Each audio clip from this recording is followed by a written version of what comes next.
Hai, apa kabar semuanya? Semoga kabar Anda baik-baik saja. Terima kasih karena sudah memberikan support dan juga kesetiaan Anda untuk membangun channel Codot Film. Yuk kita lanjutkan alur ceritanya, sambil siapin kopi dan cemilan, setting suara volume full. Gasken. Genius tidak lagi. Doujili 1, tahap ketiga. Menghadapi monumen ujian ajaib karena menampilkan 5 kata besar yang menyakitkan, pemuda itu berdiri tanpa ekspresi, bibir melengkung membentuk senyuman kecil yang mengejek diri sendiri. Dia dengan erat mengepalkan tinjunya dan karena kekuatan yang digunakan, kukunya yang sedikit tajam menusuk jauh ke dalam telapak tangannya, membawa saat-saat kesakitan yang singkat. Xiaoyan, Doujili, tahap ketiga. Ranking rendah.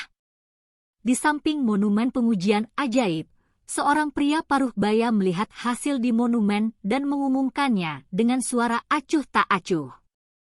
Segera setelah pria paruh baya selesai berbicara, tanpa banyak kejutan, orang-orang di alun-alun mulai membuat keributan, mengejeknya. Tahap ketiga. Seperti yang diharapkan.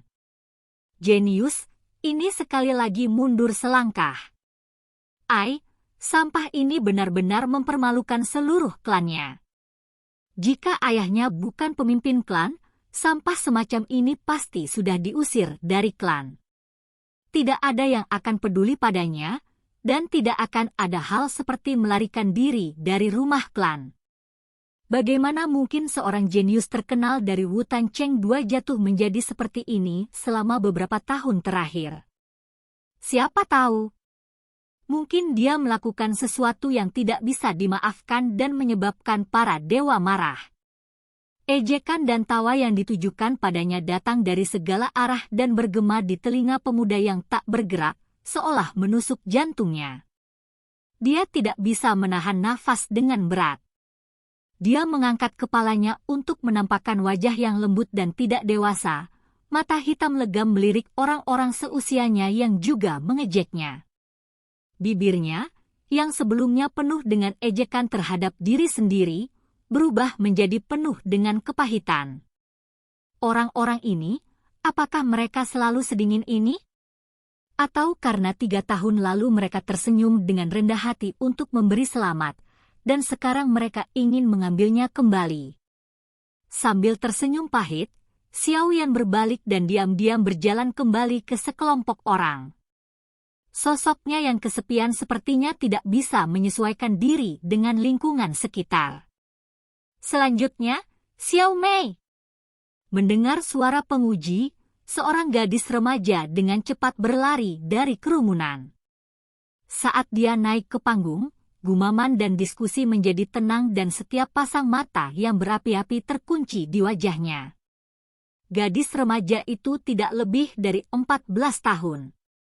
Meski kecantikannya tidak segera terlihat, wajah kekanak-kanakannya yang kecil dikombinasikan dengan kepolosannya menarik perhatian penonton.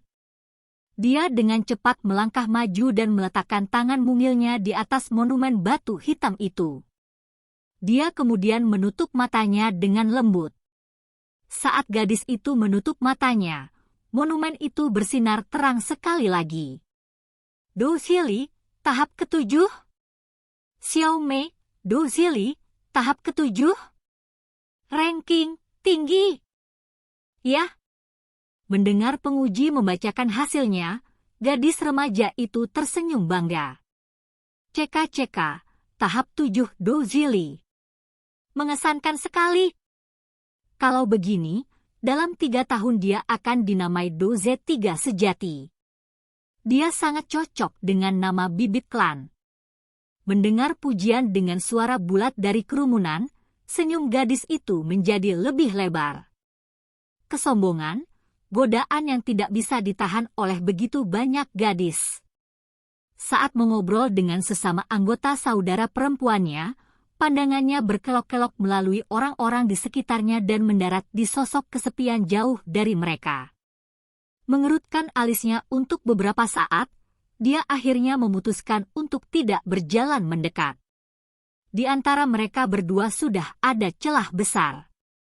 Melihat kinerja Xiao Yan beberapa tahun terakhir ini, pada saat upacara kedewasaan datang, dia hanya bisa ditempatkan di peringkat anggota klan tingkat bawah.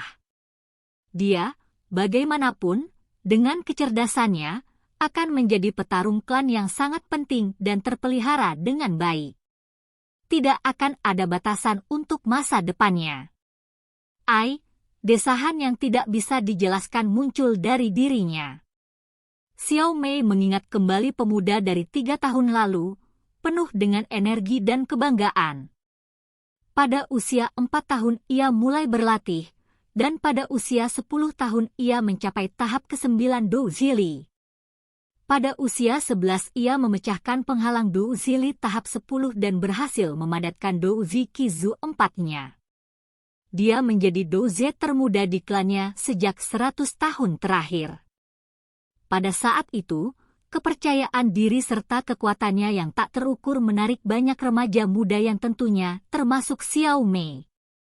Namun, jalan seorang jenius selalu berliku.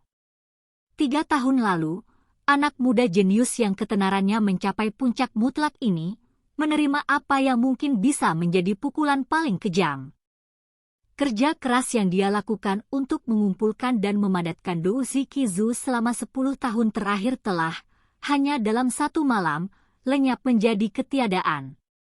Semua Dou Zili di tubuhnya perlahan menghilang seiring waktu dan sebaliknya, rasa kasihan padanya tumbuh.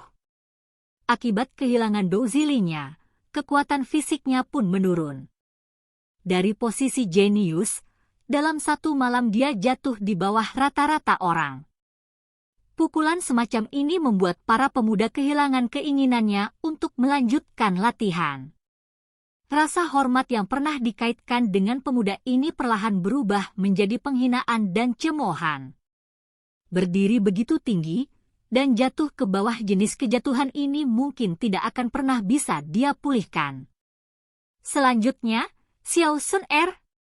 Di antara keributan itu, suara penguji terdengar lagi. Setelah penyebutan nama yang sangat bereputasi ini, sekelompok orang segera terdiam. Setiap tatapan mata berubah. Yang menjadi pusat perhatian adalah seorang gadis remaja berpakaian ungu, dengan anggun berdiri di sana. Wajahnya yang tenang, lembut dan bersih sama sekali tidak terpengaruh oleh banyak tatapan dari kerumunan. Sikapnya yang tenang dan acuh tak acuh bisa dibandingkan dengan mekarnya bunga teratai. Di usia yang begitu muda, dia sudah memiliki aura wanita yang berbudi luhur. Sulit membayangkan bagaimana dia akan mempengaruhi kota dan bangsanya begitu dia dewasa. Gadis berpakaian ungu ini, jika dibandingkan dengan Xiao Mei dalam hal kecantikan, jelas berada beberapa liga di atas. Tidak heran penonton akan melakukan tindakan seperti ini. Mengambil langkah kecil dan anggun, gadis bernama Xiao Sun Er berjalan di depan monumen batu. Dia mengulurkan tangan kecilnya dan lengan ungu bercampur dengan benang hitam dan emas jatuh dari lengannya, memperlihatkan pergelangan tangan seputih salju yang halus. Dia menyentuh monumen itu dengan ringan. Dalam kesunyian, monumen bersinar sekali lagi. Dou Zili, tahap ke-9. Ranking tinggi. Melihat kata-kata di monumen itu, seluruh alun-alun menjadi sunyi senyap. Dia benar-benar mencapai tahap ke-9, sungguh menakutkan. Posisi pangkat tertinggi termuda di klan telah diambil, tanpa sedikit pun keraguan, oleh Nona Sun Er. Setelah keheningan, beberapa remaja tidak bisa menahan diri untuk tidak bersiul, mata mereka penuh rasa hormat dan kagum. Dou Zili sangat penting untuk menjadi Dou Ze. Dou Zili dibagi menjadi 10 tahap yang berbeda, dan ketika tubuh memperoleh 10 tahap Dou Zili, tubuh dapat memadatkan Dou Zi Qizu dengan lebih baik, menjadi Dou Ze yang dihormati. Di tengah kerumunan orang, Xiao Mei menatap gadis berpakaian ungu di depan monumen dengan sedikit cemburu. Melihat hasil di monumen, penguji paruh baya yang biasanya acuh tak acuh tersenyum, menghadapinya dan memberi selamat padanya.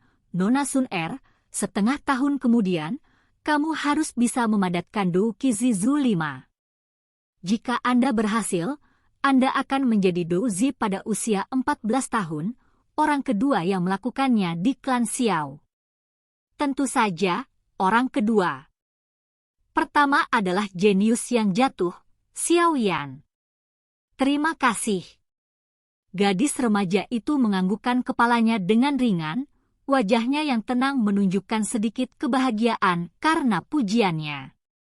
Dia diam-diam berbalik, dan di tengah perhatian kerumunan, perlahan berjalan ke pemuda yang tertindas di belakang kelompok. Kakak Xiao Yan. Di sisi pemuda, gadis remaja itu berhenti. Dia menghadapi Xiao Yan dan membungkuk dengan hormat. Wajah cantik dan lembutnya menunjukkan senyuman elegan yang akan membuat para gadis di sekitarnya cemburu. Kualifikasi apa yang saya miliki sekarang agar Anda memanggil saya seperti itu? Dia menghadapi gadis yang bisa dianggap mutiara bercahaya klan dan berkata dengan pahit. Dia, setelah patah hati untuk waktu yang sangat singkat, terus mempertahankan rasa hormatnya. Saudara Xiao Yan, kamu pernah berkata kepada Sun Er-6 sebelumnya untuk melakukan apapun, seseorang harus bisa melepaskannya terlebih dahulu. Seseorang hanya benar-benar bebas ketika dia bisa mengambil dan melepaskan dengan mudah 7. Xiao Sun Er berkata lembut, wajahnya yang tersenyum penuh kehangatan. Haha, benar-benar gratis? Saya hanya tahu bagaimana mengatakannya. Lihat saya sekarang, apakah saya terlihat seperti orang bebas? Dunia ini bukan milikku sejak awal. Xiao Yan menertawakan dirinya sendiri, berkata tanpa perasaan.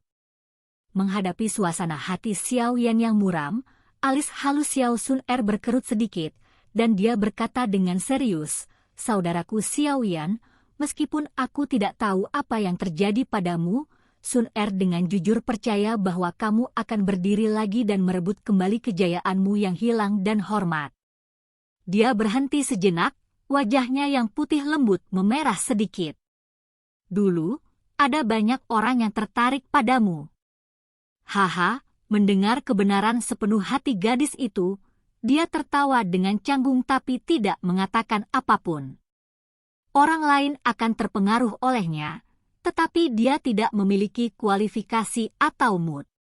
Sebaliknya, dia diam-diam berbalik dan berjalan menjauh dari alun-alun.